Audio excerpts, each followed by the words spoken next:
Hey, Colin. It's Eric. Hey Eric, how are you? Can you see me? I can see you. Yeah. I can't see you. I can see that you, Cryptera. Uh, How about now? yeah, now I can see you. How you doing, buddy? I'm good, man. Hanging in there. How about you? Good. I haven't seen your interview yet with Darren, but I'm really looking forward to that. Did you have a good session with him? Decline. Oh, yes. Yeah. It was great. Yeah. I was a little tired that day and Okay. probably went on some rants and ramblings. So, you know, I did some listener beware. Yeah, if I had to do it again, I would have. My wife and I watched it, and she was like, "Dude, you were just talking the whole time." I wish I had sort of backed off and let him lead a little more. Yeah. But he did take me in a few directions. Like he wanted to talk about coins and where ETH and Bitcoin are going, and he's real bullish on all that. So we had Yeah. a good conversation. I mean, the remix thing came up, and I think it was actually edifying. But I mean, these days nobody wants to sit through an hour. It's like if I could take it and turn it into like a 3-minute GIF, then I could make Yeah. it digestible. But I'm not going to tell people to go watch this hour-long thing. Even my wife was like, "Oh, this is so long." Yeah. But it's a one-on-one interview. So, I mean, like the format lends itself to being an hour long for sure. Right, right. And I think good things were said. I mean, we Yeah. went Oh, into yeah. the royalties piece, and that's why I want to watch yours because it's enough time to really get into your head a little bit. It is. Yeah. I'm afraid that maybe it went a little too much into my head. We'll see. Give me 1 second. I'll be right back. Sure.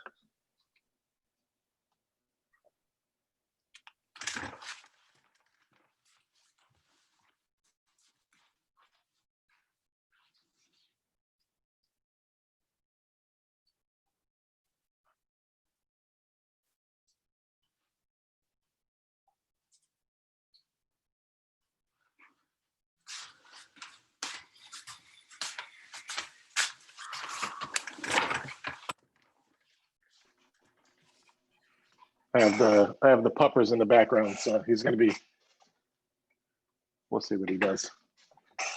Cool dog. What kind is he? He's a lab. He's 9 months old. Okay. He's a yellow lab, right? I saw him jump up a couple times during trash talk. Yeah. Yeah, he's light. Yeah.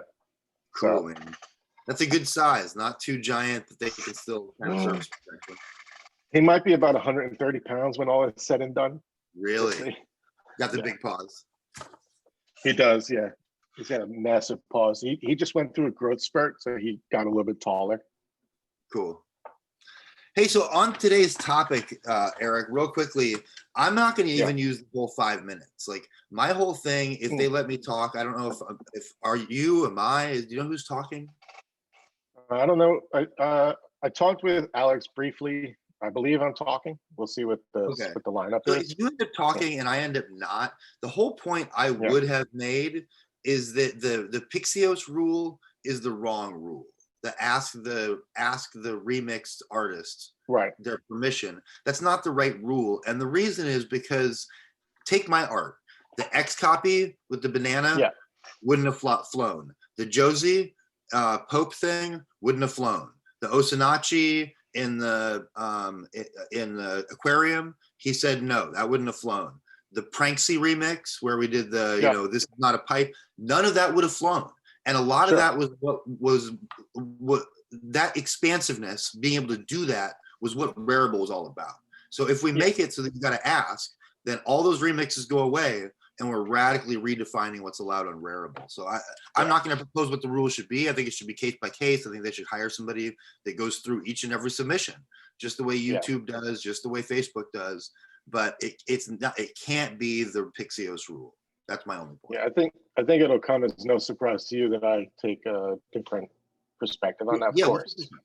Sure. Yeah. We'll give so it I don't plan on taking the whole 2.5 minutes. I've got whole 5 minutes. I've got about a 2.5 minute sort of quick spiel. Yeah. And then let everybody else talk and then have a discussion around that. It's pretty much how I imagine this would go. And again, I don't really know. This is my first call here on, community call here on Rarible. I've been vocal on Twitter, right? Well, your perspective is you're a remix maxi, right? As long as it can legally be defined as a remix, you're cool with it. You're not into making judgment calls about good or bad remixes. If it is, and that's it. It's allowed. Yeah. Yeah. So in your opinion, the Bit Boy thing, the Bit Boy thing is it's good. a bad remix. Yeah. Yeah, it's a bad remix, right? But it's a remix. And I'm like, you know, of course, being a maxi, I'm like, that's fine with me, you know. But I still see the fact that everybody responded so much, right? Don't you put something behind that? The fact that that particular remix, everybody in the community got excited about. To me, it reminds me of like when I was studying patents back in the day, and there were DNA patents, right? And all the formalists, all the patent prosecutors that wanted to make drugs and stuff said, look, we got to build a patent human DNA because blah blah blah blah blah blah blah, because reasons, basically. And what happened was the public said no. The public said we don't like that idea. And he got up to the Supreme Court, and the Supreme said, forget all this formalism. We don't like the idea of patenting DNA just out of the box. It makes us want to puke. And so it's not allowed, right? And so I think when you have a visceral reaction to something like we had to BitBoy, you have to take that into account. And you have to somehow, I don't know what the rule looks like, but to me, it's like the community, there was a wave of response, and the community spoke and said, this is not okay. Maybe it's okay legally, but it's not okay with us as artists. Oh yeah, I agree. I mean, it's a shitty remix, but you know, anyway. But then I see Alex is on the call. Oh yeah, cool. Oh guys. Hey Alex. Happy to see you here today. Thanks.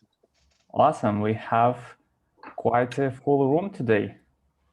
Super happy to have you all of you here. So, how have you been? Good. I'm good. Awesome. So many new faces. I think today we have special occasion, so that I don't know, many of you finally had the reason to join the community call. We actually have this quite regularly. We usually discuss new features, just quick additions. We usually just test new ideas with the audience, like some problems, what do we need to improve on the platform, what else is going on here. So Rex, where are you calling from today? Me? I'm calling from Chico, California. Oh, nice. Yeah, it's beautiful here right now. It's like the perfect time of year. It's the same time, the same weather all year as I get it. No, Chico is actually like the Midwest of California. It gets very hot in the summer, and it gets pretty cold in the winter too. I'm right by where there was that the fire in Paradise a couple of years ago. I don't know if you remember that, Alex. I'm just down the hill from that. Oh wow! So it's not LA weather or anything. That's Max Osiris. He's down there playing with the good weather. Yeah. Isn't he moved to Vegas? I think that was temporary. Oh, that was temporary. So I somehow it was a short stay. And second realm, where are you calling from today? The exact opposite coast from Rect. I'm calling from New Jersey on the East Coast. How is it going there? It's fucking cold. Oh. What's the temperature like? This morning was like 33. Very great. Oh, how much is that in Celsius? I don't know. Zero-ish. Zero-ish. Oh, yeah. Then it's -1. So yeah, we have like 25 today at Moscow. Oh wow. So yeah, I'm pretty sure we share this. So who else do we have here with the cameras? Fast tactation. Where are you calling from today? We can't hear you. Probably hear me now. No? Yes. Now. Oh, there we are. There we are. I am serving myself a coffee in Boston, Massachusetts. USA. Nice. Yeah. East Coast. East Coast. It is, indoors wearing a coat, so that just goes to show that it's beautiful weather.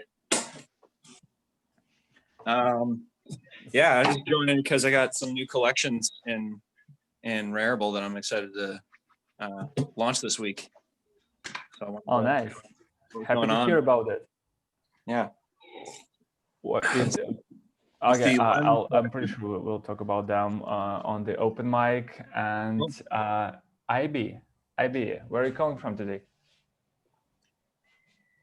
Hi, I'm from Querétaro, Mexico. Okay, it's great. So all the eastern, like, what's the part of the world is that? How do I name it? North America. North America. Oh, yeah. below United States, in the center of Mexico, it's Querétaro. Yeah, I know. I meant the hemisphere, but I don't know. Doesn't matter how to call it. How is it in terms of crypto art in Mexico?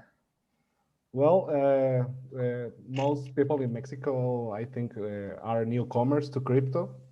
So I think it's a good start to use Rarible to teach other people how NFTs work and start to convert no coiners into crypto using Rarible. Nice to hear that. Have you been trying to mint something on? Do you own some NFTs, or like, what's your story now? Well, we are launching a game, an Aztec game, an NFTs game.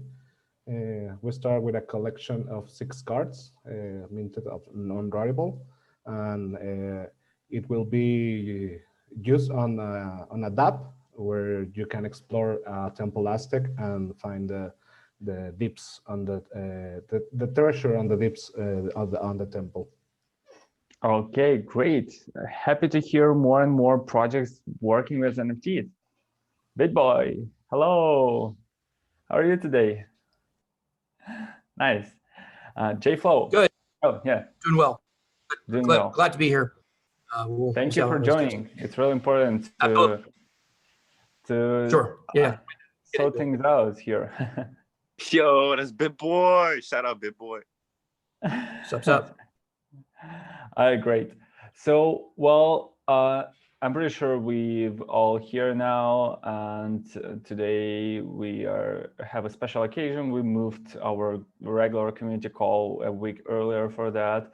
So we're going to discuss the copyrights and remixes and the overall policy of the project, like Rarible should, like exactly our project should take into complying with this, just because there are so many possibilities how to deal with this, especially since we are a decentralized projects. We are moving towards to be a full-featured DAO. So every rule that we are going to make here today probably should be adaptable to the decentralized future. So in the end, it should be, I don't know, well, or not. I don't know.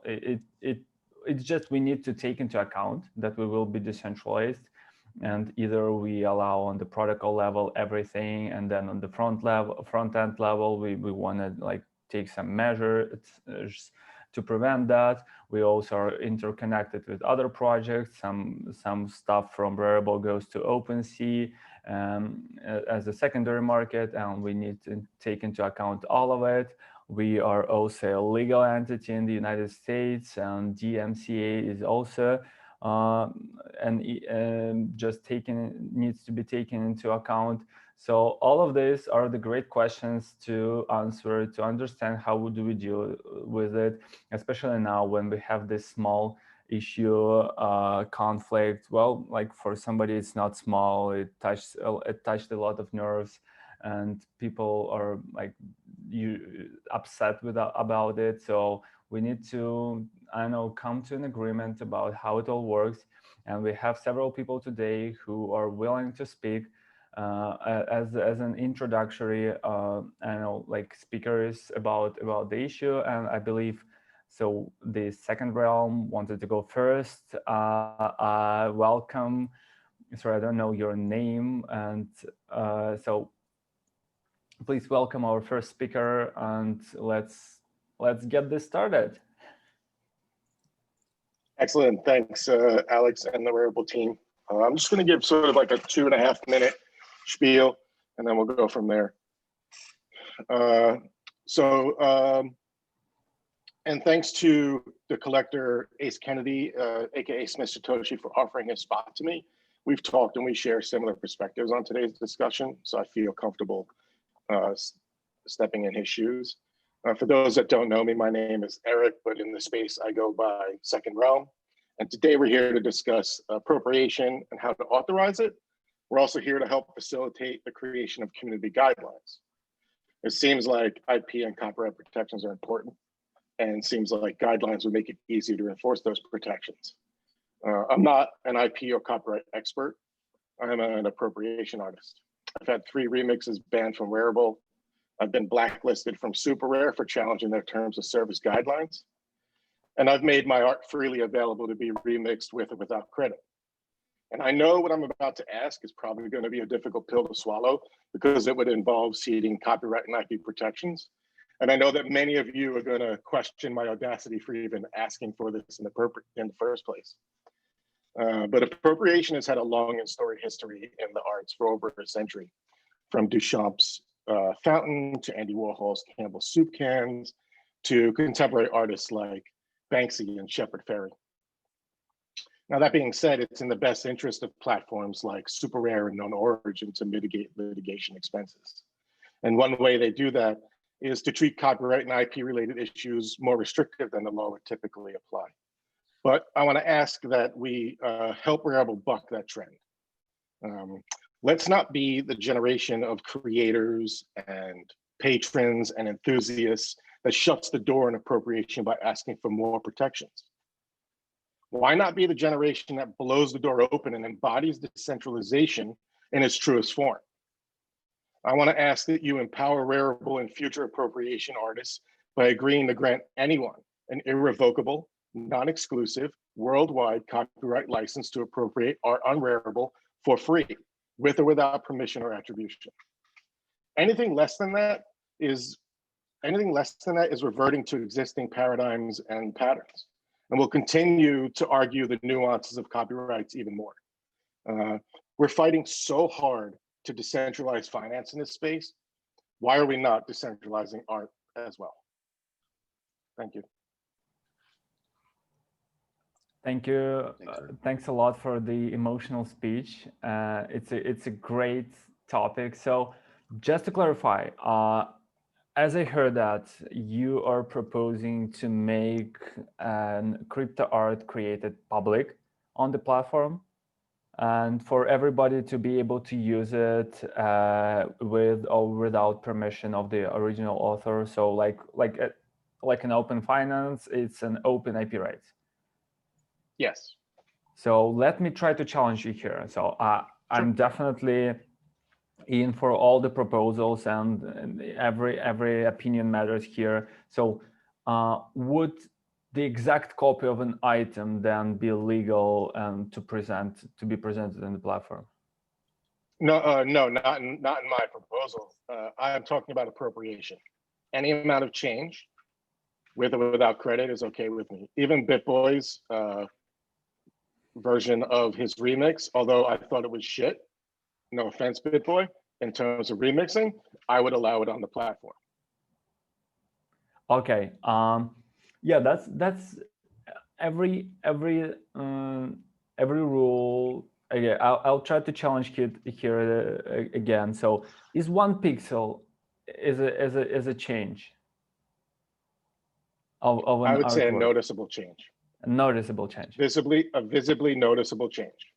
A visibly noticeable change. Yeah.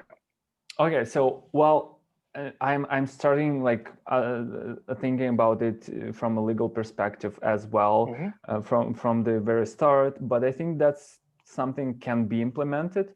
Just when you post something on Rarible, you can automatically grant like everybody these rights. So the platform would be like protected from just the legal. Exactly. Yes. And so that concerns all the items already put on as in forms of NFT on the platform. What about other stuff? So like if I copied the outside of Rarible work, I won't have the same permission to do it publicly. So there should be another like terms, another terms applying to it. Yeah, I admit that the proposal here is not as nuanced. Obviously, we should, if this was something that was going to be taken into effect, it should be considering all other options. That being said, I fall more towards the copy left sort of things in the world. I think copyright laws are pretty much shit and are only there to protect people with deep pockets and corporations, protecting the creator. So to your point, I understand what you're saying, and that's why I wanted to empower us to protect Rarible from the litigation aspects of it all by giving by asking that everyone apply this irrevocable, non-exclusive worldwide copyright license. That's why in the beginning of my statement, I said that some people are going to react and say and think that why would I even have the audacity to ask that?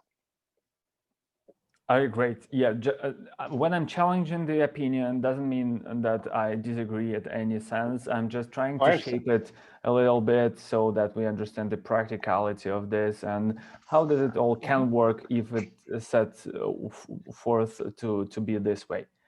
Okay, thanks a lot. I always love the crypto native approach to stuff, and I believe that's heavily shared with a lot of people in the community, just because it's like it's an openness that got us here in the first place, and it's a quite radical, acceptable, like point of view on this from an artist who is willing to give his rights, open rights to his work. So appreciate it. Thanks a lot. We don't have any other schedule for speakers, so I believe then we will just go with those who want to say something. I'm pretty sure BitBoy probably wants to say something, so I think we can move to the BitBoy as a second speaker. Yeah, sure. So we all see what has happened. And, you know, Second Realm, first of all, I'd like to say, I don't know if you saw this, but I said nice beard before you even started talking. And then you said my NFT was garbage after that. I want to say, I don't know if that was cool. Okay. I'm just kidding. Yeah, it wasn't a great NFT by any stretch of the imagination, but that's not the issue. And I think that what all this boils down to, okay, is that we have no defined, you know, rules of what can and cannot be. Is the gray line 50%? Is it 12%? Is it 1 pixel? Is it 99% needs to be changed? Does it need to be 100% original? Because if that's the case, which a lot of people have been trying to argue, then everything off the site pretty much needs to be removed, with the exception of maybe less than 2%. Because we all know a lot of things are filters, they're changing GIFs, they're doing a lot of stuff. So that's first and foremost. So we've been kind of flying in the dark, but kind of like Second Realm said, like, maybe that's the way it should be, you know, where everything is decentralized. And I understand that way of thought. For us, because you guys got to understand, I think a lot of people look at me and think that I am BitBoy Crypto. Hello, my name is Ben. I run an organization. We've got over 20 people that work for us. We have designers. We have social media people. We have script writers, which is about less than 15 to 20% of my scripts. I write about 80% of them. We have a full organization here. We're in a corporate office right now. We don't have, this is not in my basement. We have almost 10 people that work here in person. And so, you know, I think what a lot of this issue boiled down to was mistraining and miscommunication on my part with the people that are below me, which is my responsibility. So we had some GIFs that were from Google image searches. These were not NFTs taken from someone else's page. And, you know, I have spoken to the one guy, the original guy that the whole thing got made a big deal about. He said he did not want to be reimbursed for the the NFT that was taken. Say we probably took about 80% of that give, about 20% of our own overlay onto it, which, you know, some people would say it's okay, some people don't. I understand that I'm held to a much higher standard, even by the people that call me out, than anyone else on this side, because unlike a lot of creators that have came on, jumped on here, made some money and left, I'm still here. And we're, you know, we, depending on how we feel we're accepted by this community and the NFT community at large, we may move to other platforms. But the fact is that we're building things with NFTs. We're building a comic book. If you go look at everything that's on our page right now, it's 100% original. We don't have anything else that is, you know, we've decided that's not the direction we want to go, which was well before any of this stuff happened. And any of this stuff happened was well before. So out of, I think we probably have about 50 original NFTs that we've made, maybe more. We have 2 of them that are in question that had parts of other gifts. And then we had 2 of them, which no one says anything about, which are Nintendo ones. We turned some Nintendo gifts into our own NFTs. So nobody wants to say anything about that. That's cool. It's a big corporation, whatever, blah, blah, blah. But when you find some random guy, you know, in Italy, all of a sudden it's a huge problem, which we've discussed with him and tried to reimburse him. It's about $3,000. And he didn't want to accept it. Now, of course, the last call I was on, everybody said we were wash trading and that every single art piece that we sold, we bought ourselves. So this is just kind of, I don't know if you guys had those choose your adventure books. This is a choose your narrative. You got to choose your narrative, whether you think we're stealing everything, even though it's 2 out of 50, or are we just buying all our own stuff, because it can't be both. So we tried to reimburse the guy. He didn't accept it. Beyond that, the other one, the hands that are in question, I mean, this is getting ridiculous. We all know that. But I still take responsibility from that, and we raise our standard here. It's why when there's issues, we fix them. That's what we do, because we're here for more than just a cash grab. And that's what a lot of people think this is, but this channel started out as a comic. That's what it started as. So it's been really refreshing for us to try to get back to that. If you look at what we're doing now, there's nothing that's in question, okay? With that being said, literally no one on this entire site has had more intellectual property stolen from them than me. We have hundreds of scam accounts that have directly copied my pieces, not for the purpose of wanting to copy them, but for the purpose of wanting to scam people to impersonate what I put out is authentic and real and profit from it. And have we made a big deal about that? No, we haven't. Have I made a big deal about scammers? Yes, absolutely. We don't want scammers copying our stuff, because that tricks people. And that's not what we're about. I know Rarible doesn't want that either. So I think that's a larger issue to put in context with this whole conversation, you know, coming from Second Realm of should we just decentralize everything? You know, we have scams out there too. And we all know that in crypto that runs people off platforms. So I think that's an issue, you know, to be addressed, because well, here's how I feel. I'm with him. Let's let anybody take anything, appropriate it, integrate in what they're doing, add something to it, change it. And that way you guys are not moderators like Facebook is becoming. You guys don't have to worry about Section 230. You guys are just, hey, we provide a platform, people are able to post, but then the scam issue is something that we do kind of have to watch out for. So that's how I feel about it. Now, will you ever see us take one tiny pixel from anything else? Absolutely not. We will never do that. That's our personal feeling. That's our personal viewpoint on this, okay? And so for us, obviously, this is a witch hunt. This was a witch hunt against us from the very, very, very beginning, obviously. Someone was sought out to tell them that something was taken from them solely for the purpose of attacking me and actually profiting off of my name, which the amount that would have been gained from the 15% of the card using the Visa logo on it, by the way, and my name, that 15% paled in comparison to the $3,000, I think it was 5 ETH, okay, that we made in profit from that. I mean, profit, that was literally the amount of ETH that came in for the sales of that NFT, 20 copies of it. We were going to give him the whole thing, because I personally, as Ben Armstrong, personally, the person in charge of this organization, I didn't even know that was taken. Now, could I have looked at it and surmised that like that's a GIF from Google image search? Probably, Did I literally think my designer sat down there and designed every single pixel of that whole thing? Obviously not. I mean, I knew he put a logo on it. To the extent that it was taken, I didn't know. Okay. But we will never do that again. You don't have to worry about that. But people have been profiting off my name. They will continue to profit off my name.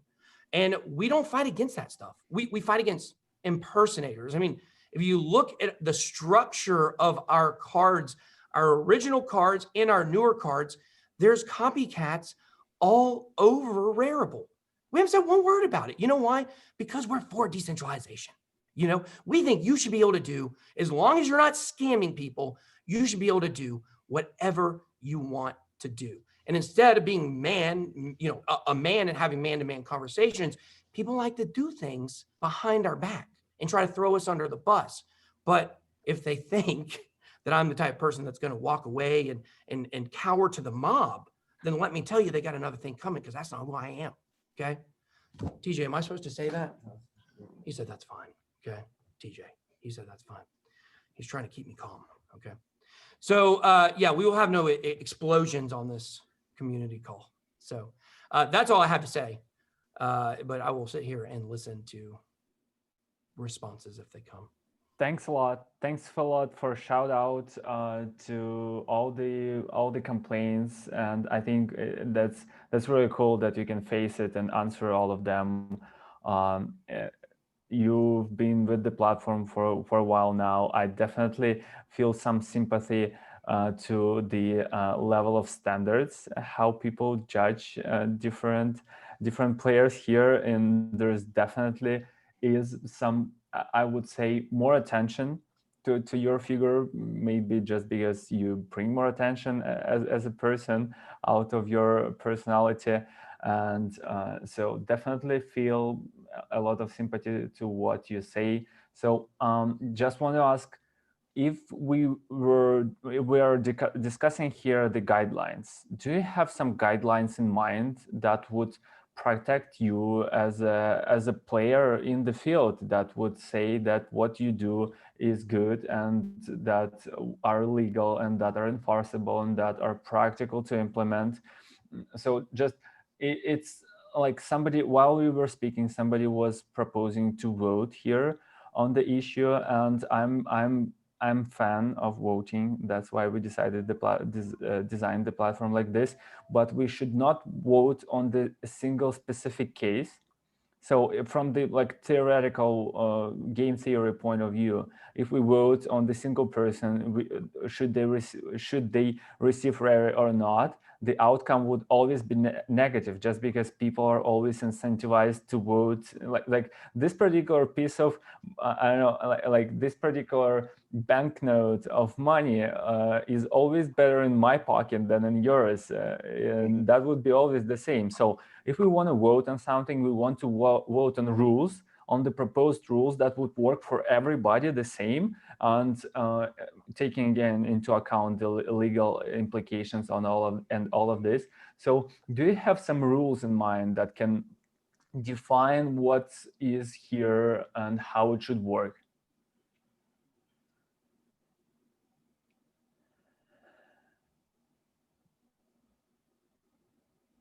We can't hear you. You're on mute. Yes. Are you asking me? Yeah, you're asking you just as a challenging the world. General question. Yeah, that's a general question. So the question, let me repeat it. It was like, if we were to say what the standard should be. Sure. Well, I think you guys as a platform have to decide that yourselves. I think that's the key, because if you guys can't determine your own rules for what exactly, and I understand taking community suggestions, I understand that, but ultimately it's got to be up to you guys, or else, then that, the Section 230 thing starts to get a little fuzzy. You got to lay out rules in the beginning and then let those, I understand we're still at the beginning of this platform, and then let that play out itself. If we're going to be, constantly changing, then, that's going to make us no better than, Facebook or Twitter or, you know, everything can change on a whim. That's our whole issue with all of these larger social media companies. For me personally, what's that? Yeah, I mean, I think it's better to go, hey, just post, you know, like I'm with Second Realm. I think that's what this whole thing is about. And that's kind of the zero sum game of decentralization. It's either like, let's say we about it, or let's be about it. You know what I'm saying? That's what it boils down to with decentralization. Do we want to just allow people to be able to do whatever they want? And I think that the one thing that you guys do have power over is the verification. You know, people that are verified, obviously you guys have power over that. You can set, you know, certain boundaries. And, you know, I know it's hard for people that aren't verified. Now, Rarible's level for what needs to be verified is not the same as Twitter or Instagram. You don't have to be some kind of influencer.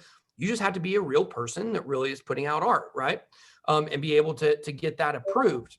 I think that right there is good. And then you can make people that aren't verified, maybe even, you know, unsearchable. Like it's a process you go through to get verified on the site.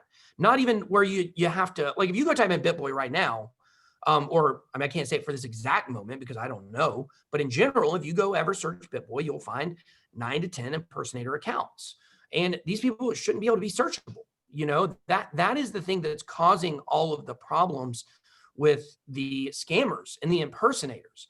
But if you just have verification where it's a process of someone coming on the site and you verifying that this is a real person and that this is someone who's putting out art, then all of a sudden the responsibility level is amped up. Like, look, if I was some Anon guy that was afraid to show my face, like, you know, for any number of reasons, then, hey, it wouldn't even matter if people attacked me because I'm just a faceless nobody, right? I mean, not nobody in term, you guys know what I'm saying. I'm just faceless. I'm a faceless person. I have no responsibility. I can't answer to anybody, okay?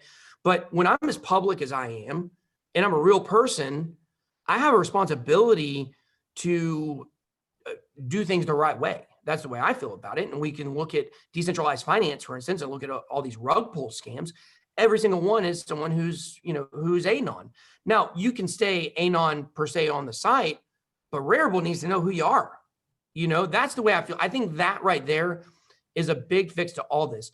And then the community itself, in a sense, polices the content. Like, what happened to me? If somebody thinks that, you know, I took too much of a GIF, which, you know, won't happen again. If you weren't here on the call earlier, we take part of a GIF, like, hey, look, we definitely suffered for that, you know. Now, those had all been sold, you know, a long time ago, and they're in circulation. We can't do anything about it now other than reimburse or whatever the case may be. But the fact is, you got to let the community police the community, I feel like, you know, because here's the thing. The people that are going to sell the most on the site, and we've seen this time after time after time, okay? Even though the sales are down, we know the people that have sold the most on the site have social media presences, okay? You'll get Pranksy, he's got 4,000 people on Twitter. You look at Ivan, obviously Ivan came on and, you know, it did stuff just for his community or whatever. And then me, and then we've had other people that consistently sell. Like I may not be number one every week. We haven't been number one in a week in a while, but we consistently sell over a period of weeks. And I think the community, policing the community is supposed to be the way. Because if it wasn't for all of these people pointing this out, what had happened, I mean, I probably would have never even thought about it again. Now, we had already shifted our focus to, you know, put stuff to where 100% original, hand-drawn, turned into digital art, a lot of the stuff we're doing now. But I would never thought about it. The community chooses with their MetaMask wallets, you know, what is successful and what's not. And if the community feels like people are, you know, copying people too much, then they're going to let those people know, and they're not going to buy that stuff. But the verified aspect to everything, that prevents the impersonators and the scammers. So I think, to me personally, I think that's probably the best way to go at it. But, you know, like I said, at the end of the day, you guys have to decide and put down whatever the guidelines are.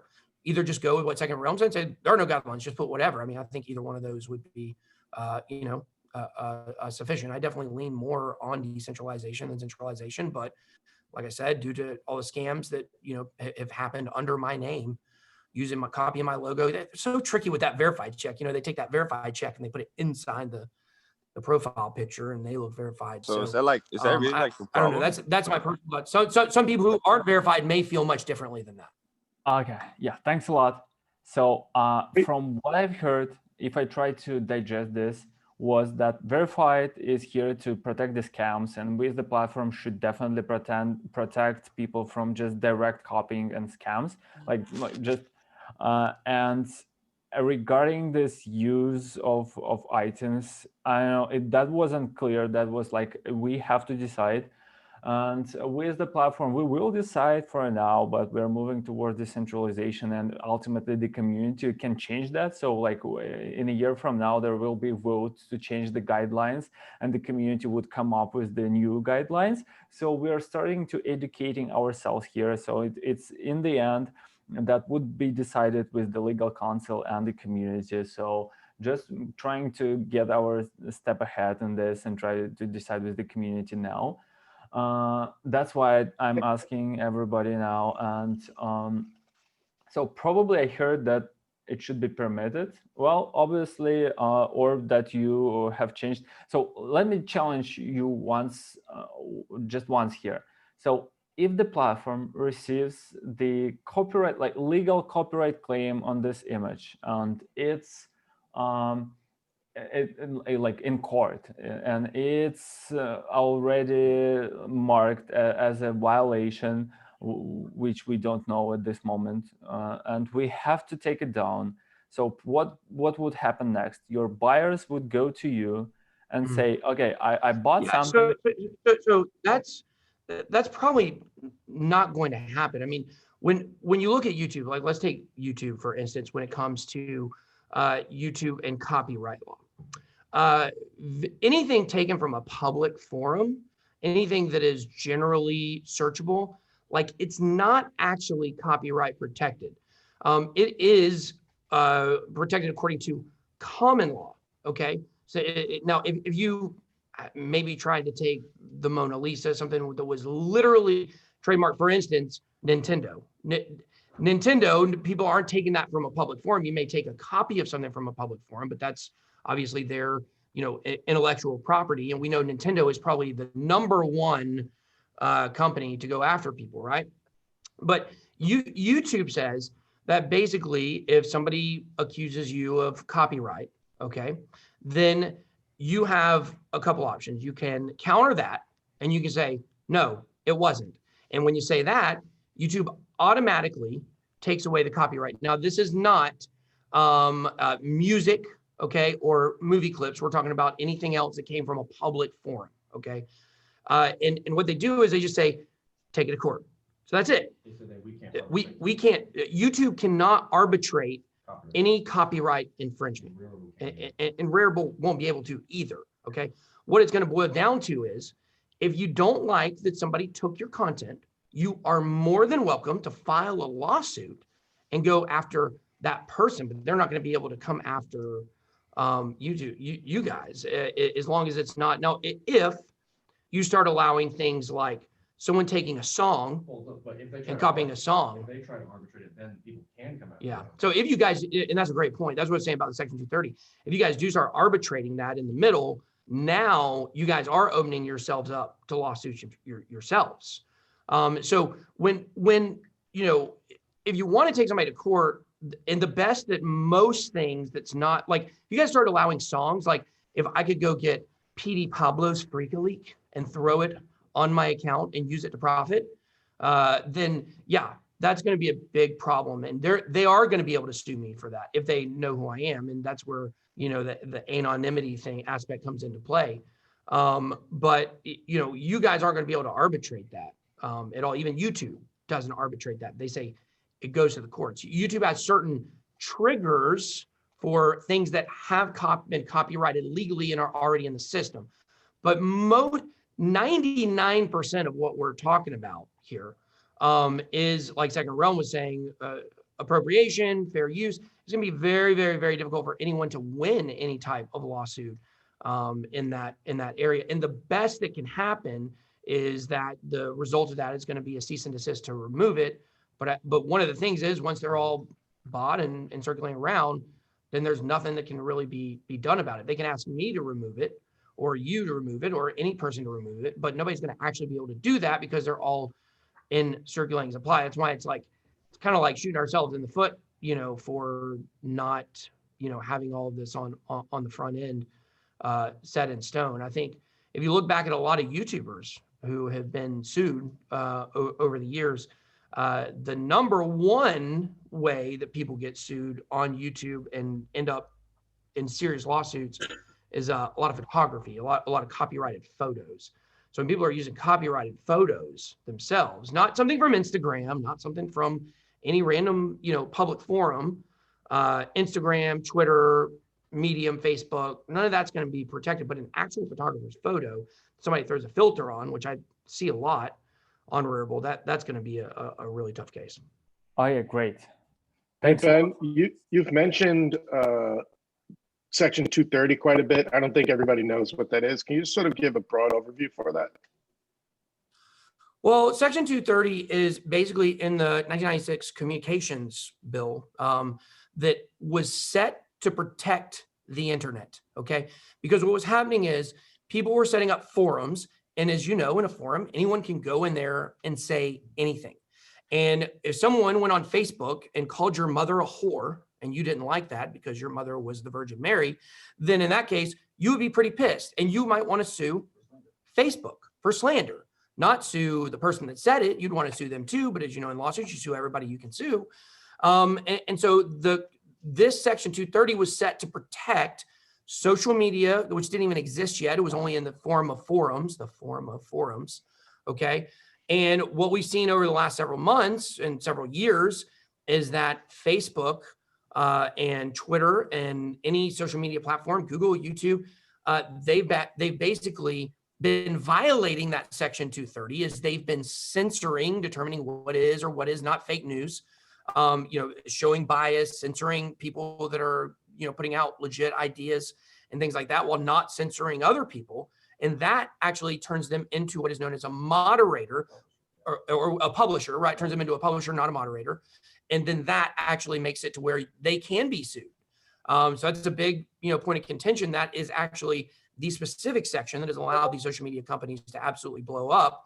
And if it were removed, it would cause them to blow up in the opposite way because everybody could go sue them for anything anybody's, ever said on the site. And it's very related to Rarible because as long as it remains an open forum where people can put out what they want to put, that's why I think the verified thing could be important. Then you're fine. But when you start saying, hey, let's take down BitBoy's art because he used this, but then you actually have another guy who literally uses the Visa logo, which is the literal definition of copyright infringement, and says, that's fine. Now you're actually becoming that moderator. And then that is when things could get a little bit dicey. We all know crypto right now is very small. We see it growing. We saw what happened with NFT, little explosion. It's kind of subsided. But, if this were to become the number one NFT platform out there and, tons of people were using it, those things would actually become very, very important to think about. Like nobody's looking at decentralized social media right now and saying, can we get them for Section 230? But in the future, especially if that gets removed, then that could become very dangerous territory. Okay, yeah. Thanks for sharing. That's a very important legal point, and we need a legal counsel on this. And we will. Is just another important topic is just to educate everyone here, just because not so people won't feel that they been hit by the wall when something like legally enforceable happens. So let's continue with the conversation. It's been an insightful talk. Thanks a lot. I think you are quite educated with this just because you've been so long actively in the media area here. So who else on the line here to speak? I've been so Maz raised hands. Okay. Yep. I would take a minute or two if it's all right. Yep. So I'm looking at the actual copyright law right now. It's 17 U.S.C. 101. And basically what it says is that if a derivative work recasts, transforms, or adapts the original, it doesn't infringe. So what Second Realm suggested, the idea of this everybody that puts art on the site gives a license for others to use it. That's not necessary. The law already says it's okay to remix stuff. So I can take a Dr. Seuss, and as long as I transform it substantially, I can reuse that work and make a valid derivative work, which would be subject to its own copyright. So just a little bit of history. I've been directly copied on the site. Hazy World took my conflagration piece and copied it. I've also made several remixes. So I've remixed Xcopy, Josie, Pranksy, and I've also been censored. So my Pixel Chan was censored. I am of the opinion that there are good remixes and bad remixes. And I'm of the opinion that the site should be looking at every submission and making a call as to whether it's a good remix that's non-obvious, that does something new and exciting, that transforms the original in a substantial way, or is parody, or it's a bad remix. And like BitBoy said, it just is throwing something in a filter. It's removing a loop from a YouTube video, throwing an original art in the mosher. And I think those bad quality remixes should not be allowed on the site. And to do that, you have to kind of do what BitBoy said, which is play the YouTube role, play the Twitter role, play the Facebook role, and moderate the content that comes in. I'm in support of that. That's all I have to say. Okay. Can I respond? Yep. Colin, the one thing I would say to you about, you're right, the law does allow for that, but I don't think people have a deep grasp of what that means. And so by agreeing more explicitly to something like the irrevocable, non-exclusive, it's just a little bit more clear for them in the end. And so something like BitBoy, I think BitBoy's piece, what's interesting about that is not only did they appropriate an image, but the original artist also appropriated an image from Quentin Tarantino, and nobody has sat here and defended Tarantino. So there's a lot of hypocrisy going on in the space. But I think we all need to sit here and get a little bit more educated on what it means to be an artist, and doing that with copyright, with the understanding of what copyright is and isn't, and what trademarks are and aren't, and how that applies to the work that we do. Okay, great. Thanks. Well, Can I chime in here for a second, Alex? Sure. Yeah, I think there is a distinction between common etiquettes when it comes to art versus the law. If we go into the law perspective and the legal, I mean, yeah, you can, draw circles around it and find loopholes, ways to just put your logo on something and make it an artwork, right? But from an art etiquette perspective, like most of us know what good art is. If you just put your logo on something and somebody else's work and just put it out there, that's not art. So I think the distinction is important on Rarible and what it's trying to do. It's like, are you guys trying to be a moderator and moderate the quality of art? Or is it just more of like, hey, this is common etiquette, just don't steal people's shit and put your logo on it? All right, well, I think the Rarible's position isn't yet clear. And that's especially tricky because we're slowly moving to a community-owned website. So our personal position as a team would vanish with some speed nevertheless. So like one thing that's like the law, we should absolutely comply with the law, and that's not even the question like how. Just there is a legal requirements.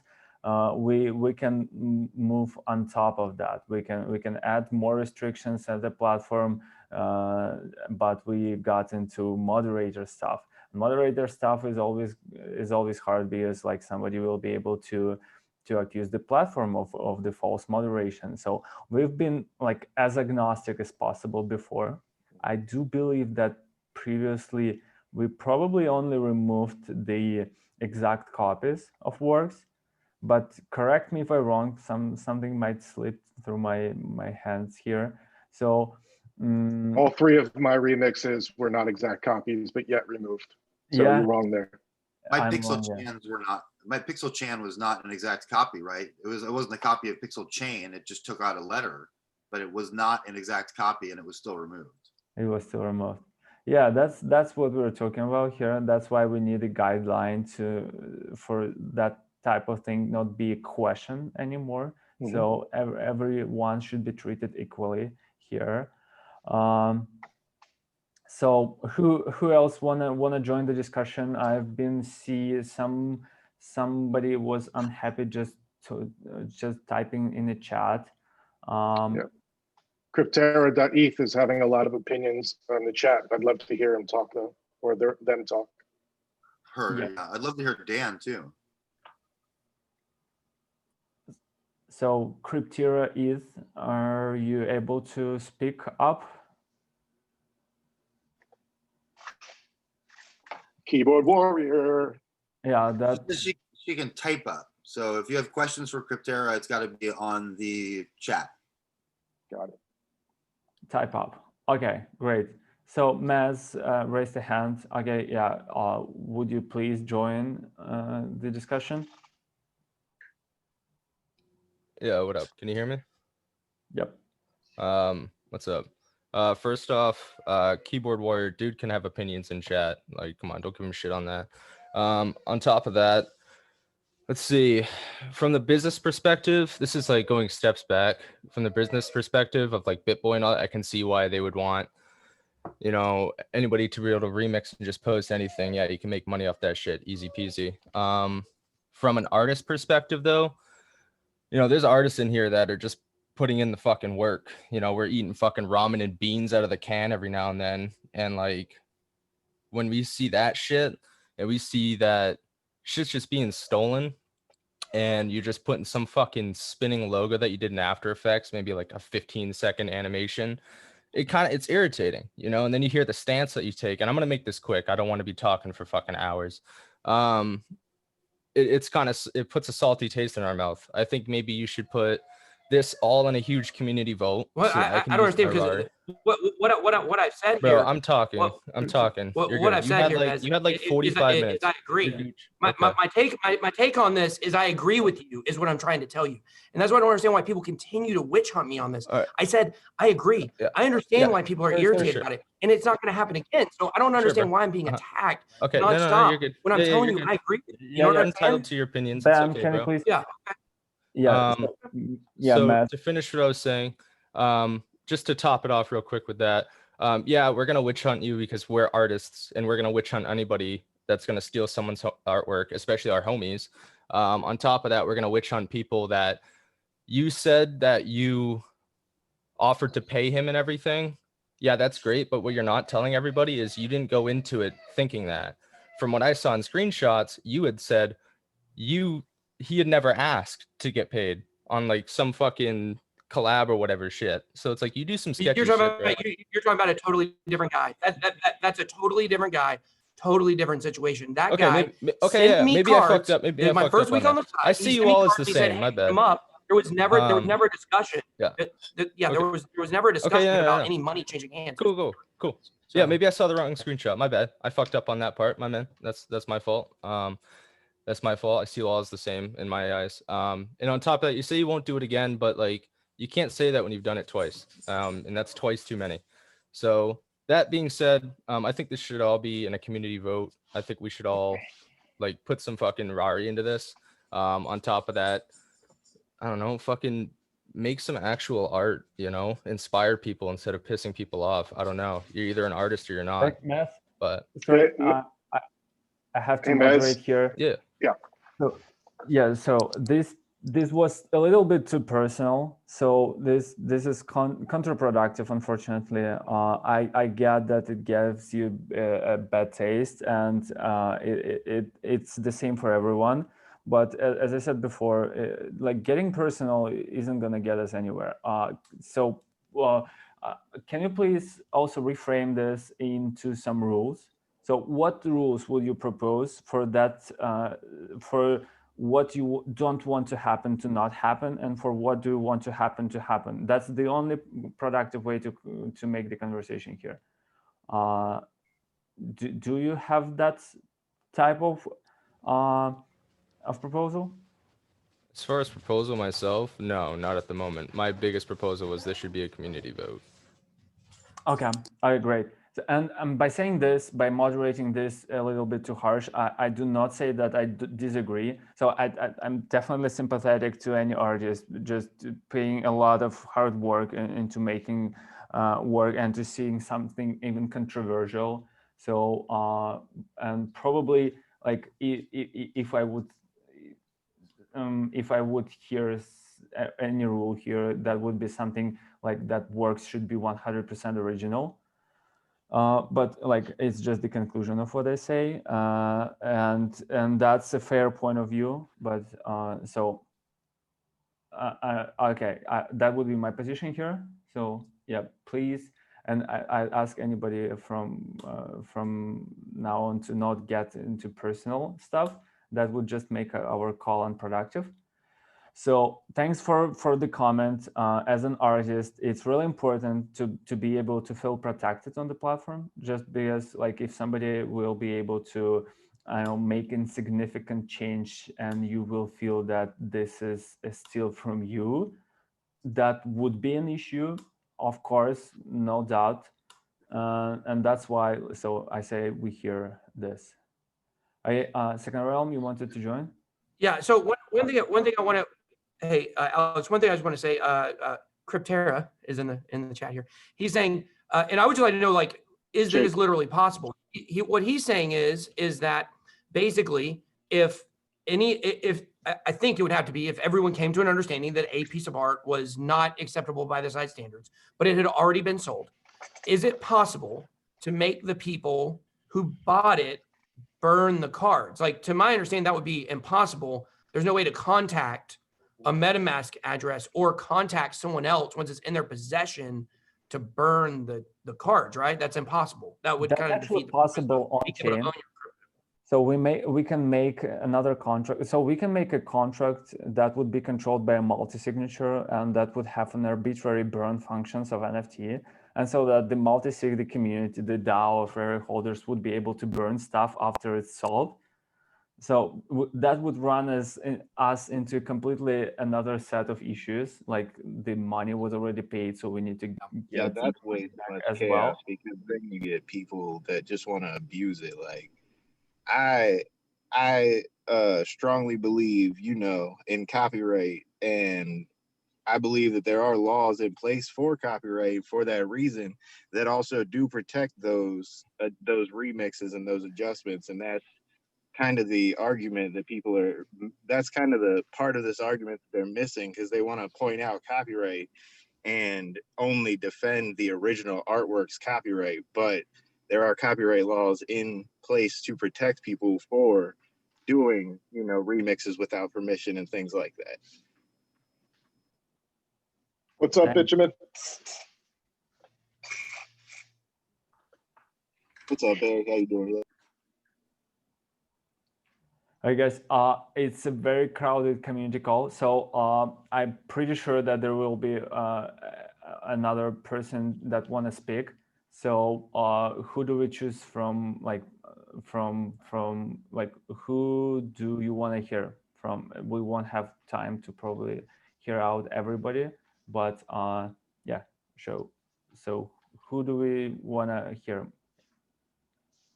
I propose Dan Panel because he's running an auction house, so he has to make these kind of calls.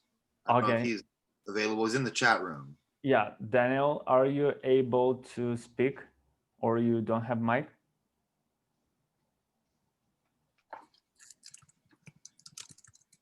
He's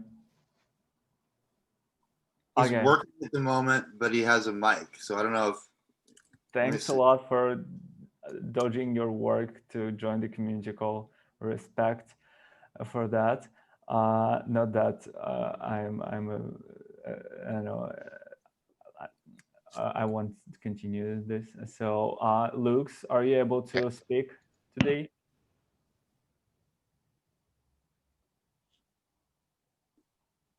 Yeah. Also, well, I think.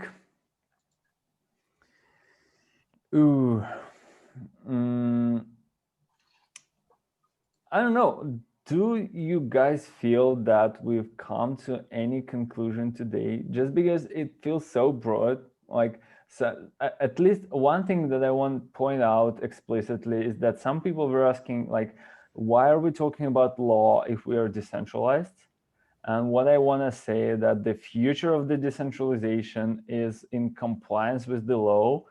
Is just the power of decentralization is that sometimes law can change to adopt that. We've seen that with Bitcoin. So it was pretty much, as I see it, controversial to the existing laws. And what we see now, it's already in circulation, as Ben said, quite widely. And even some senators talked that it's a gene that went out of the bottle and we can't do anything without it anymore. So I think that's the real power of decentralization, is that it will slowly converge with the legal perspective. And that's why we are here, like, trying to understand what our self-regulated position should be, that would be ethical and respectful, and that can be possibly converged with the law in the future. And nevertheless, we are the front end for the protocol. And while everything can be allowed on the protocol level, we have to be practical here. If any illegal stuff happens on the front end, we either need to remove it from the front end, or the whole website would be taken down. So yeah, while it's controversial all often on the on-chain level, but it's the same. Everybody can put illegal content on somebody else's, on the web server hard drive, but you can't run a business that would display that. So that one I want to point out explicitly, and that's not the direction in which conversation will go in any way. So, and yeah, that's the path that we need to follow, the self-regulating and the compliance with existing law. And speaking of which, it's already quite broad. So we would comply, we are complying with DMCA like requests that's stated in the policy of the website. So the question here is about ethics of the community, is about which rules we want to accept and we want to educate each other about. So there is no need to go to the court, just because it's, well, we have to solve some questions before that. Hey, Alex, if you're talking about social norms, yeah, is that what you're talking about? Like complying with social norms, like an artist should ask another artist to be remixed or something like that? Is that what you're referring to? I'm referring to that there are several layers of this question. The first one is social norm. Like if you follow this, then nobody would say you anything. That's the first one. Yeah. Another layer would be I'm free to do whatever is legal, and I'm doing that, and I'm free to do whatever the platform allows me to do from the community guidelines, and I'm okay to be witch hunted on Twitter. Somebody would disagree with me. That's also a position to be taken. So we gotta, like I don't know, talk about every level of this question. And like the base layer is a law that will be compliant in any case. That's what I'm talking about. Yeah, I mean, the thing with social norms is they're not hard and fast rules, and they change over time. You know, I would like to speak for a minute, if that's okay. Absolutely, Benjamin. Go ahead. About the argument of throwing a logo and that becoming a blatant ripoff. To what degree do we argue that? Because in historic times, we have painters that their logo was their painting style, and they would paint images done prior in their painting style. And that would be what we are considering right now a blatant ripoff, because it is a reduction of the exact same image. Actually, matter of factly stated that it's of the exact same image in a one-up type of motion by saying, hey, my art style is better than yours, and I'm going to do your piece better.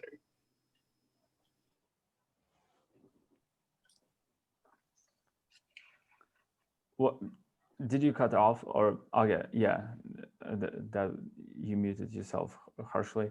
Okay, well, as I said, that's a complicated issues. The social norms have, like change. That's something obvious here, and the competition and battling is also productive often when we come to conclusions. So the social norms aren't the ultimate answer here.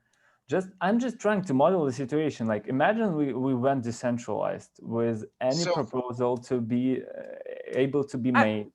I think, and I really think this is, man, this is an issue I've ran in crypto for as long as I've been in it. Because guys, I'm not a nerd. I'm not a techie. Okay. I'm not like a coder. I'm not a developer. And yet I talk about crypto all the time. Over time, I think that's why my channel has grown so much. I'm an expert on fundamental analysis. I can tell you the news that's going on. Any story that's happened in crypto over the last year, I pretty much know it. There, of course, not zero sum, but for the most part, okay. But I'm not techie, okay. I'm also not an artist. That's the truth. I didn't take art classes in high school. I didn't take. I didn't go to art school. I don't do nude sculpting. You guys may be surprised to hear that, okay. So, but the thing is just like in this other area of crypto, I'm open to being educated on what these norms and what these ethics and what all this stuff is. And I think that what you're having is a lot of the conflict you're seeing here has to do with people who this is your profession. You're an artist. That's what you want to do. Maybe you also work at Cracker Barrel and serve breakfast to old folks. But maybe, this is what you want to do. This is what you're passionate about for a living forever. I created some comic book characters, like that's what I did. Like I created the original BitBoy. I made that. I can do graphic design. I made all my thumbnails, did all my graphic design for years and years and years on my channel, but I don't consider myself an artist. I'm a content creator. And a lot of this, I think, is education. And the same thing I ran up against, and well, this guy, he's not a coder. He didn't take, he doesn't know how to work in Python. So he don't know anything about crypto. That's the same problem that kept retail investors out of crypto, and I think if you guys are really passionate about teaching these ethics, that was, I like what Benjamin said. Like, I didn't know that was education. I think we need to focus on educating people that come on the site and helping them to understand what these norms are, what's expected, what is like, okay, we threw a logo on a GIF. Okay, it's moving. It took some amount of work to do it. So it's not like we just, we took another thing. We just tagged a tiny little logo up in the corner. But apparently that what we did is totally not acceptable according to so many people. That's okay. Tell us, educate us. You can educate without thinking that someone is out to attack you and to hurt you and to keep food out of your mouth, because that's not what is happening in a lot of these cases. I think the education for what these, social norms or these, artistic norms are. And of course you have people like, Second Realm over here who think that there, kind of should be none. And then Benjamin made his point said, and that's okay too. But understanding the full gamut of what's expected and what is or is not, I think is important. I think that's something that, kind of a larger conversation as well, like just in terms of the community should be talking about, instead of immediately going, we know scammers and impersonators. Like we know what that is. Okay. We know someone that tries to pass themselves off as someone else in order to profit. We know what that is. But the percentage that an artist thinks that someone can use their work for fair use, like we don't have a percentage for that. There's not a online, fair use calculator you can go use and plug in your image and say, this is fair and this is not fair. So I just think that a lot of education needs to come in the form of helping other people, helping them understand instead of, directly attacking them, especially when a huge majority, I'm going to say majority, but a huge amount of things on the site are doing things that a lot of you are saying is inappropriate. I think that that's something that, needs to be looked at instead of thinking like, I'm some bad guy or anyone is. I'm just using myself as an example here. I mean, we see it all the time that people are getting attacked for taking this or that. Like, what is the true artist's opinion of what they feel like should be or should not be taken?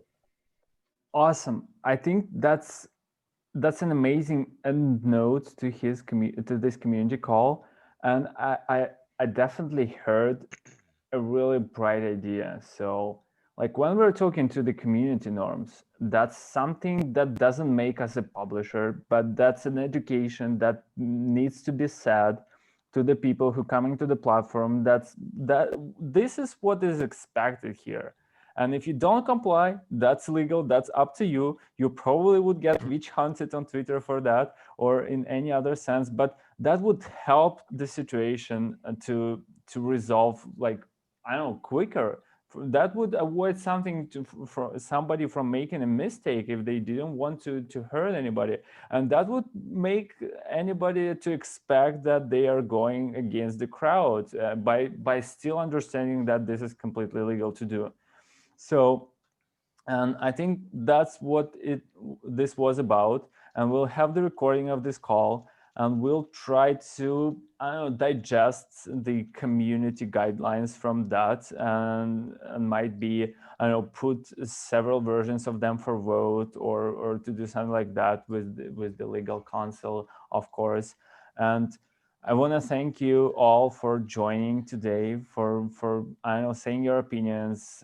I definitely think that a lot of truth is born in a dialogue between parties. So thank you guys for everybody who were able to join and say the opinion, and to stand the criticism, and to answer to the criticism, and said to you, like, it's so cool. We have so active community here, and I personally love everyone participating, and I do want to put my work to make your lives like better in this sense. Thank you, Alex. Thanks, guys. Thanks, Alex. Appreciate Thank you, the opportunity everybody. to speak. Ben, it was nice to meet you, man. Yep. Thank you, everyone. Bye. Thank you, guys. Absolutely. You guys. Thank you. I'm gonna stop the recording.